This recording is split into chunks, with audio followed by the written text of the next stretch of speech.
Hey guys, we've all been there. We're moving a couch, we're moving a bed, and boom, we smack it into a wall, and then we have a big hole to fix and a very mad significant other. So today we're here with Evile. He's gonna show you how to patch these holes around the house. So what's the first thing people gotta do when they come in? I asked them a question. How big is this hole that was just created? As you can see here, about a 2" by 2". We got our 4" by 4" repair patch. Very, very simple. Kind of clean out the edges real quick so that there's nothing here that's preventing that adhesive from actually adhering to it. A 4x4, perfect for this. There's a 6x6". Anything bigger than that, Then you got problems. a little bit bigger problem.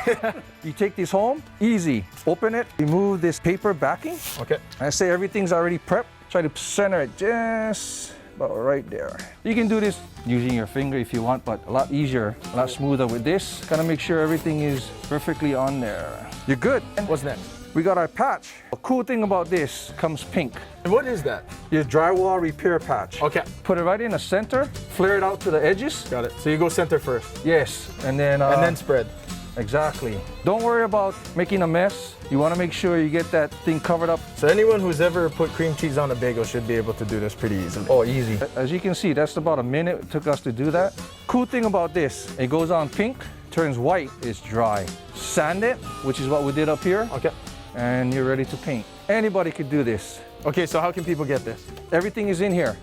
You got your patch, scraper, a repair kit, and your sandpaper. Now, all these repair kits are available at City Mills across the islands and on citymill.com. Brought to you by City Mill.